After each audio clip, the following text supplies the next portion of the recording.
Hi everyone. Screening test for BPS 5 to 15 that will be conducted by IBA और IBA ने अपनी website पे जो papers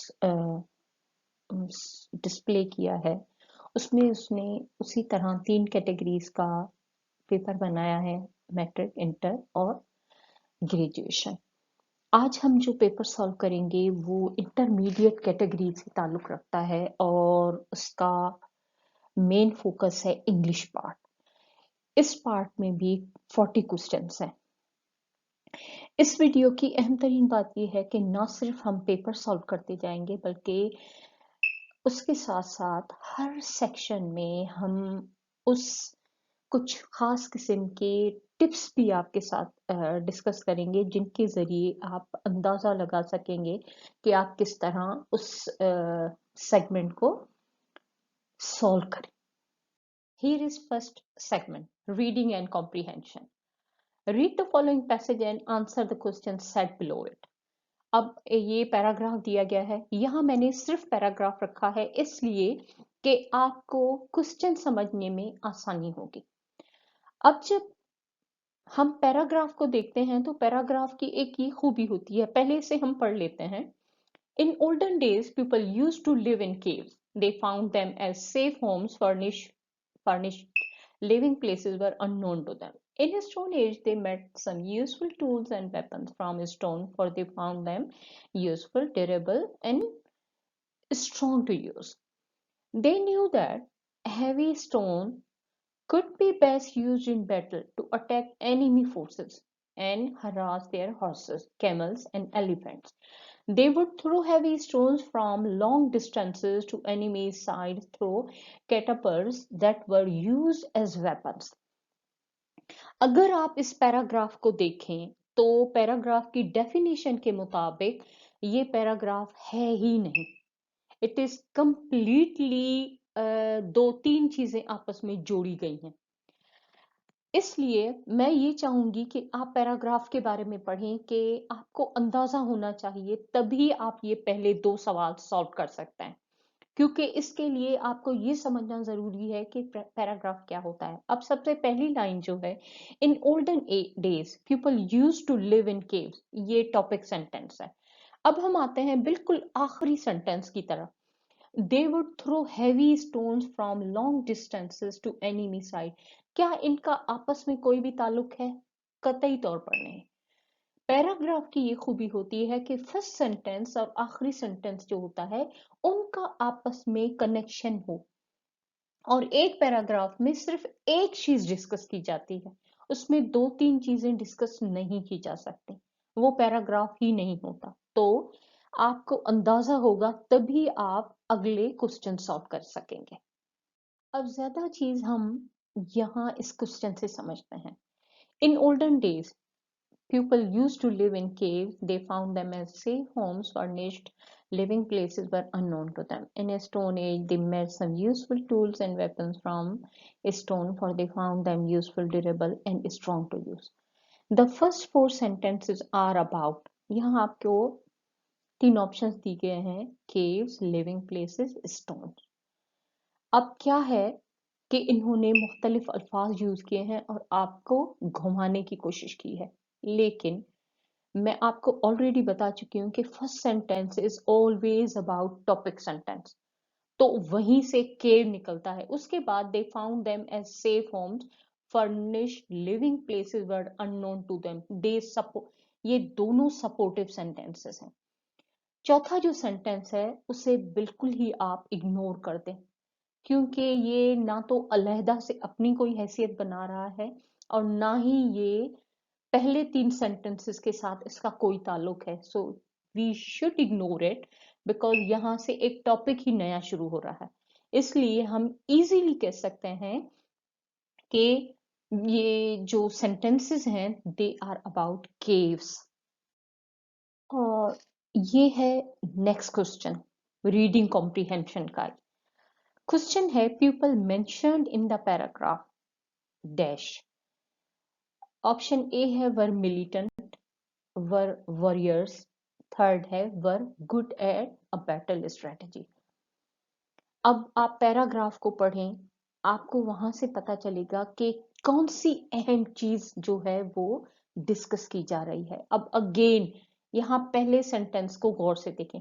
they knew that heavy stones could be best used in battles to attack enemy forces and harass their horses, camels and elephants. ये आपका फिर topic sentence है। They would throw heavy stones from long distances to enemy side through catapults that were used as weapons. It is about strategy, battle strategy, कि उन्होंने सोचा था कि वो पत्थरों के जरिए अपने दुश्मनों की फोर्सेस को हरास कर सकते हैं। Option C is right. यहाँ एक वर्ड यूज किया गया है, कैटापुल्ट्स। कैटापुल्ट्स का मतलब होता है ये एक तरह की गुलेल होती थी। जैसे आप छोटे से बच्चों के हाथ में गुलेल देखते हैं, लेकिन ये एक बहुत बड़ी गुलेल होती थी जो कि बैटल फील्ड्स में यूज की जाती थी। तो they are talking about battle strategy. Here comes another segment, vocabulary, जिसमें हम देखेंगे सिनोनिम्स और एंटोनिम्स। इंटरमीडिएट की जो कैटेगरी है वो मैट्रिक से इस तरह डिफरेंट है कि उनके पेपर में एक ही क्वेश्चन दिया गया है एग्जाम्पल के तौर पर। यहाँ दो दो एग्जाम्पल्स दी गई हैं।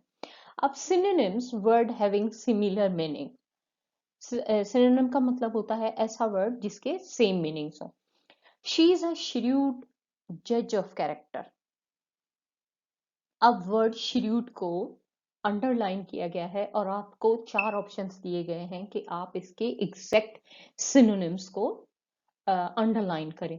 Option A, astute. shrewd का मतलब होता है या होशियार।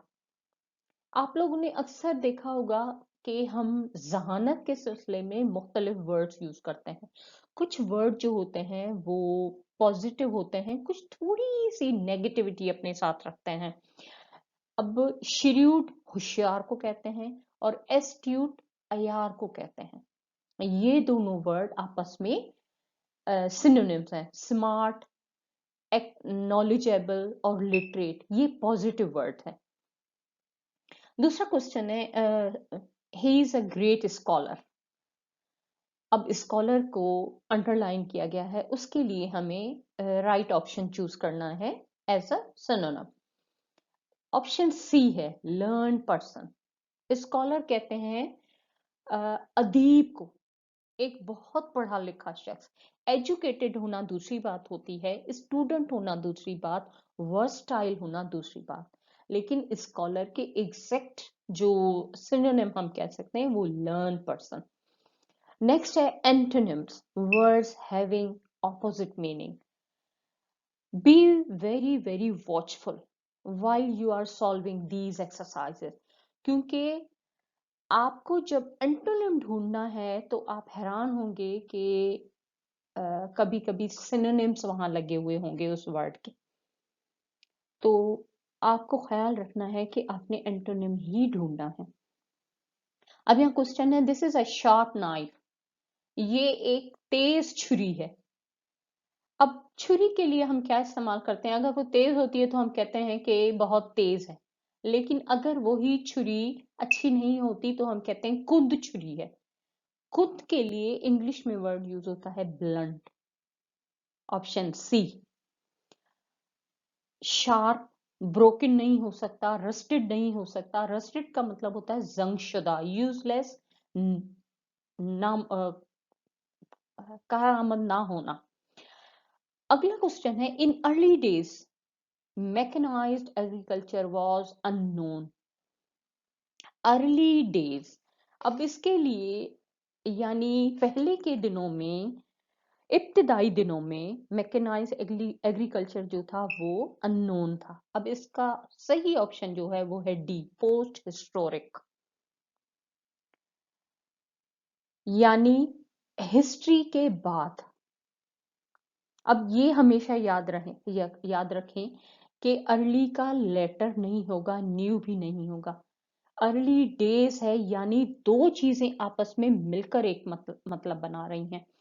क्योंकि we need to be careful कि जब आप विकेबलरीज एंटोनिम सिनोनिम्स की बात कर रहे हैं तो they need to be see through their contextual meaning, कि उनकी कॉन्टेक्स्ट में मीनिंग क्या है।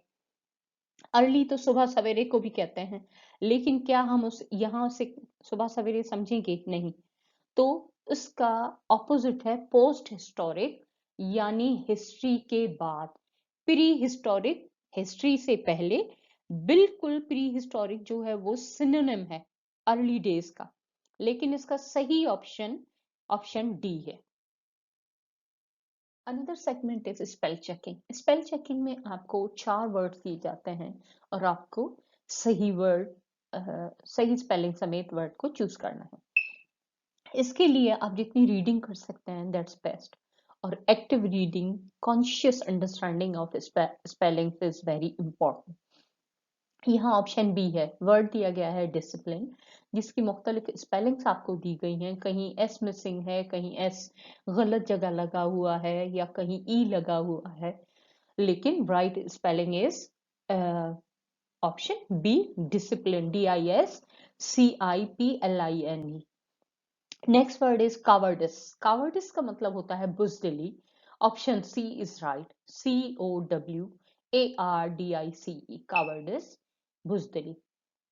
Next segment is error detection, finding out mistakes, गलतियां निकालना।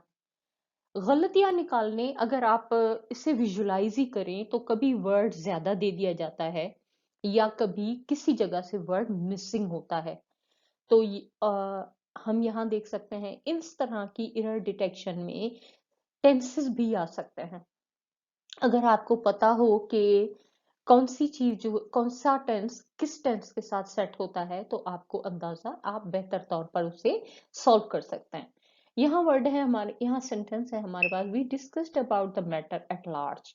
यहाँ वर्ड अबाउट ये एक्स्ट्रा है, we discuss the matter at large, हमने मसले को डिस्कस किया या उस पर बातचीत की। 10th है, I find the bag that I had lost yesterday। ये जो वर्ड है yesterday, अब इस सेंटेंस को थोड़ा आप गौर करें। ये वर्ड yesterday हमेशा यूज होता है पास्ट इंडेफिनिट में, और यहाँ लफ्ज यूज किया गया है हैड। हैड जो वर्ड है ये शो करता है पास्ट परफेक्ट को, तो पास्ट परफेक्ट कभी भी yesterday के साथ नहीं यूज होता। yesterday हमेशा यूज होता है पास्ट सिंपल के साथ। तो हम ऑप्शन डी को टिक करेंगे कि ये नहीं होना चाहिए यहाँ, यानी सेंटेंस किस तरह होना चाहिए, I find the bag that I lost yesterday। Use of prepositions, यहाँ क्वेश्चन है, he is a man dash word.